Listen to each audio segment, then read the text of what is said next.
ঠিক আছে, অ'কে।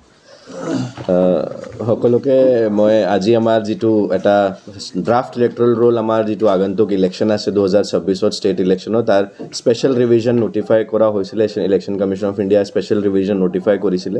ইতিমধ্যে আমাৰ স্পেচিয়েল ৰিভিজন চলি আছে আৰু স্পেচিয়েল ৰিভিজনৰ পাৰ্ট হিচাপে আজি আমাৰ ড্ৰাফ্ট ফটো ইলেক্ট্ৰল ৰোল পাব্লিছিঙৰ ডেট আছে। আজি আমি ড্ৰাফ্ট ফটো ইলেক্ট্ৰল ৰোল আমাৰ প্ৰিপেয়াৰ কৰা হৈছে।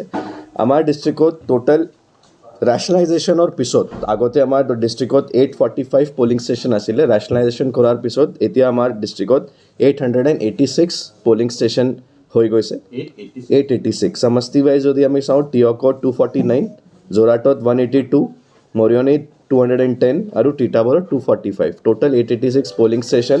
প্ৰত্যেক পলিং ষ্টেচনৰ ড্ৰাফ্ট ফটো ইলেক্ট্ৰল ৰোল আজি আমি পাব্লিছ কৰিছোঁ।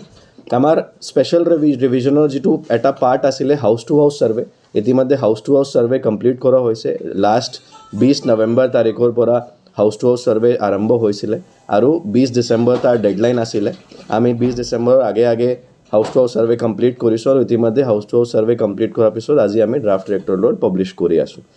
এতিয়া আমি যদি ভোটাৰৰ সংখ্যা চাওঁ LAC ৱাইজ, আমাৰ ডিষ্ট্ৰিক্টত টোটেল ড্ৰাফ্ট ইলেক্ট্ৰল ৰোলত ভোটাৰ্ছ হৈছে 7,23,687, 7,23,687 আৰু তাৰ সমষ্টি ৱাইজ ব্ৰেকআপ আছে। টিয়কত 1,98,320, যোৰহাটত 1,50,924, মৰিয়নীত 1,69,875 আৰু তিতাবৰত 2,04,568। চ' সেইটো আমাৰ ড্ৰাফ্ট ইলেক্ট্ৰল ৰোলত ভোটাৰৰ সংখ্যা হৈছে সমষ্টি ৱাইজ। আমাৰ আজিৰ পৰাহে ক্লেইমছ এণ্ড অবজেকশ্যনৰ পিৰিয়ড আৰম্ভ হৈছে। আজি 27 তাৰিখৰ পৰা আৰম্ভ কৰি অহা জানুৱাৰী মাহৰ 22 তাৰিখলৈকে, 22 জানুৱাৰীলৈকে ক্লেইমছ এণ্ড অবজেকশ্যনৰ পিৰিয়ড আছে। 22 তাৰিখলৈকে যদি কোনোবা ভোটাৰ নতুনকৈ এনৰোল হ'ব বিচাৰিছে 18+, কোনোবা ভোটাৰ যদি কিবা নিজৰ ভোটাৰ আইডিত কিবা আপডেট কৰিব বিচাৰিছে, নাম কিবা ভুল আছে বা এড্ৰেছ চেঞ্জ কৰিব বিচাৰিছে বা ফটো কিবা ভুল আছে চেঞ্জ কৰিব বিচাৰিছে, বা যদি কোনোবা ভোটাৰৰ ডেথ হৈছে ইয়াৰ পৰা আৰু তেখেতৰ নামটো ডিলিট হ'ব লাগে, সেই গোটেইখিনি প্ৰক্ৰিয়াৰ যিটো ক্লেইমছ এণ্ড অবজেকশ্যন বেলেগ বেলেগ ফৰ্মছৰ জৰিয়তে আজিৰ পৰা আৰম্ভ কৰি 22 তাৰিখলৈকে ভোটাৰ্ছসকলে এই ফৰ্ম ফিল আপ কৰিব পাৰে। ফৰ্ম 6 হয় আমাৰ নিউ ভোটাৰৰ এণ্ট্ৰিৰ কাৰণে, ফৰ্ম 8 হয় ভোটাৰ আইডিত কিবা যদি আপডেশ্যন কৰিব বিচাৰিছে তাৰ কাৰণে, আৰু ফৰ্ম 7 হয় ডিলিশ্যনৰ কাৰণে। চ' এই তিনিটা ফৰ্মৰ জৰিয়তে ক্লেইমছ এণ্ড অবজেকশ্যন প্ৰত্যেক ভোটাৰে ফাইল কৰিব পাৰে। আমাৰ যিমানখিনি ফৰ্মছ আহিব, আমাৰ last date to dispose those forms, যিমানখিনি ফৰ্মছ আহিব গোটেইখিনি ডিছপ'জেল লাষ্ট ডেট হৈছে 2 ফেব্ৰুৱাৰী। 2 ফেব্ৰুৱাৰী আগে আমি গোটেইখিনি ফৰ্মছ ডিছপ'জ কৰিম আৰু ফাইনেল ইলেক্ট্ৰল ৰোল যিটো হ'ব সেইটো 10 তাৰিখে 10 ফেব্ৰুৱাৰী 2026 পাব্লিছ কৰা হ'ব, 10 ফেব্ৰুৱাৰী। চ' সেইটো হৈছে গোটেই আমাৰ ক্লেইমছ এণ্ড অবজেকশ্যনৰ গোটেই প্ৰচিজাৰ আৰু প্ৰক্ৰিয়া।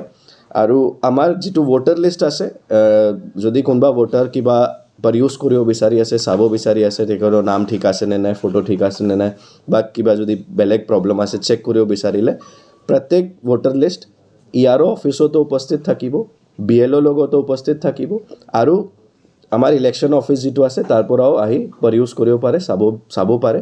তাৰ লগে লগে অনলাইনো এটা কপি উপস্থিত থাকিব, পাব্লিকে গৈ তাতে অনলাইনো এই ভোটাৰ লিষ্টটো চাব পাৰে।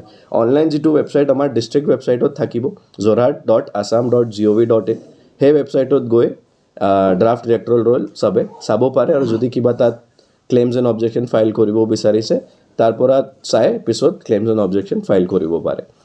ফৰ্ম 678 যিটো মই কৈছোঁ, ফৰ্ম 678 BLOৰ পৰা ল'ব পাৰে বা অনলাইনো ছাৰ্ভিচেছ এভেইলেবল আছে, ভোটাৰ হেল্পলাইন এপ আছে বা ভোটাৰ ছাৰ্ভিচ পৰ্টেল আছে, তাৰ পৰা তাতে গৈ ফৰ্ম 678 ফিল আপ কৰি ক্লেইমছ এণ্ড অবজেকশ্যন চবে ফাইল কৰিব পাৰে। যিটো ক্লেইমছ এণ্ড অবজেকশ্যনৰ পিৰিয়ড আছে তাৰ মাজত 4টা দিন আমাৰ স্পেচিয়েল কেম্পেইনৰ ডেটছ ইলেকশ্যন কমিশ্যন অফ ইণ্ডিয়াই আমাক নিৰ্ধাৰণ কৰিবলৈ দিছিলে। স্পেচিয়েল কেম্পেইনত আমি ক'ৰবাত কেতিয়াবা স্পেচিয়েল গাঁও সভা কৰিম, কেতিয়াবা কলেজত গৈ আমি এৱেৰনেছ কৰিম, যাতে নতুন ভোটাৰ্ছক আমি ইনক্লুড কৰিব পাৰোঁ আৰু ভোটাৰ এৱেৰনেছ আমি কৰিব পাৰোঁ। সেই স্পেচিয়েল কেম্পেইনৰ ডেট আমাৰ CO অফিচৰ নিৰ্দেশ মৰ্মে 3 তাৰিখ 4 তাৰিখ জানুৱাৰী মাহৰ এটা স্পেচিয়েল কেম্পেইনৰ ডেট আছে আৰু এটা আছে 10 তাৰিখ আৰু 11 তাৰিখ। সেই 4টা দিন ছেটাৰডে ছানডে হয়।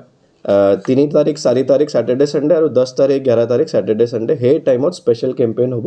আৰু তিনি তাৰিখ বা 4 তাৰিখ আমি নটিফাই কৰিম কোনোবা এদিন আমি স্পেচিয়েল গাঁও সভাও কৰিম প্ৰত্যেক গাঁও পঞ্চায়তত য'ত ভোটাৰ এৱেৰনেছ আৰু ক্লেইমছ এণ্ড অবজেকশ্যনৰ ওপৰত ডিছকাশ্যন হ'ব আৰু যদি কিবা কাৰোবাৰ ক্লেইমছ ফাইল কৰিবলৈ আছে দেন এণ্ড দেয়াৰ কৰিব পাৰিব সেইটোৱে হৈছে গোটেই প্ৰচিজাৰ আমাৰ ইয়াতে আপোনালোকে আৰু এটা ডেটা পাব আমি আপোনালোকক শ্বেয়াৰ কৰিম লাষ্ট ইয়াৰ যিটো ফাইনেল ৰোল পাব্লিছ হৈছিলে জানুৱাৰী 2025ত তাৰ কম্পেৰিজনত এইবাৰ ড্ৰাফটত কি চেঞ্জেছ হৈছে তাৰ জাষ্ট ব্ৰিফলি মই যদি ক'ব বিচাৰোঁ আমাৰ লাষ্ট ইয়াৰ 6 জানুৱাৰী 2025ত ফাইনেল ৰোল পাব্লিছ হৈছিলে তেতিয়া আমাৰ ভোটাৰ আছিলে 7,09,840 9,840 আৰু আজি যিটো আমি ড্ৰাফট পাব্লিছ কৰি আছোঁ তাত আছে 7,23,687 বেচিকেলি নেট যিটো এডিশ্যন হৈছে 13,847 নেট এডিশ্যনছ হৈছে from 7,09,840 to 7,23,687 ইয়াৰ